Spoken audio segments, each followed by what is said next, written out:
Mise en route ou remise en route d'une piscine. Elle est vivement conseillée dès que la température de l'eau atteint les 12 degrés. Les accessoires d'entretien sont le tuyau balai, l'épuisette, la brosse paroi, la tête balai, le manche télescopique, le skimvac composé d'une partie régulateur et prise balai, et la lance de nettoyage. Découvrir le bassin. Dans le cas d'un abri, ôtez les pitons avec la clé dédiée. Avec une motorisation, ouvrir l'abri avec la télécommande. Nettoyer au jet d'eau les plages en partant de la margelle vers l'extérieur. Brosser le sol si nécessaire. Nettoyer votre ligne d'eau avec une éponge et un produit adapté. Attention à ne pas utiliser une éponge abrasive. Réajustez votre niveau d'eau aux 3/4 du skimmer et retirez les impuretés en surface à l'aide de l'épuisette. Brossez les parois.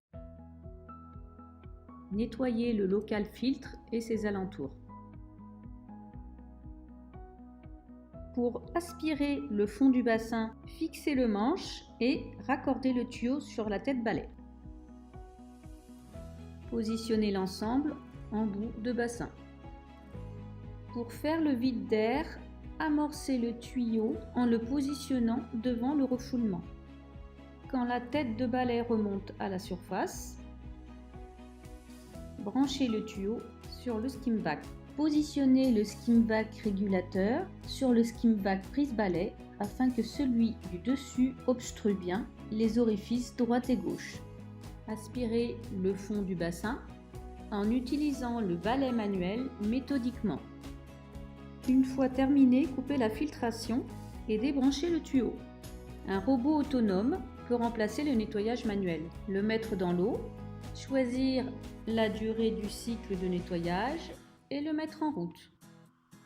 Selon le modèle, il est possible de nettoyer les parois et le fond du bassin. À la fin de son cycle de nettoyage, le sortir et passer les filtres au jet d'eau avec la JD-Lance.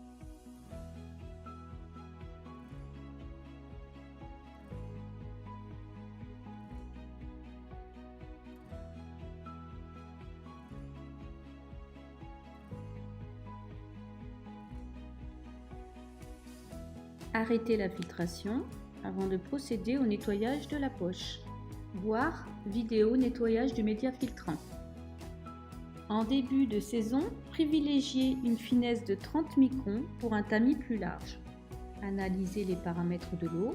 Voir vidéo analyse d'eau colorimétrique. Pour un premier test, utilisez des languettes. JD Cell Test pour un bassin équipé d'un électrolyseur et d'un JD pH Chlore Test pour les mesures du pH et du chlore. Il est primordial de contrôler le pH et de l'ajuster si besoin avant toute autre action. Si le taux de chlore est faible, procédez à une chloration choc, filtration en continu jusqu'à obtention d'une eau limpide en nettoyant les poches régulièrement. Nous vous conseillons d'apporter un échantillon d'eau à votre magasin pour faire une analyse professionnelle des paramètres complets de votre eau. Contrôlez le bon fonctionnement du différentiel et de l'horloge. Voir vidéo réglage de l'horloge. Ajustez le temps de filtration en fonction de la température de votre eau, c'est-à-dire température de l'eau divisée par 2, et privilégiez la filtration en journée. Remettre ensuite la filtration sur automatique. Une bonne protection de la piscine, couverture, bâche solaire est fortement recommandée pour réduire considérablement la durée de chauffage requise et limiter les consommations. La mise en route est maintenant terminée.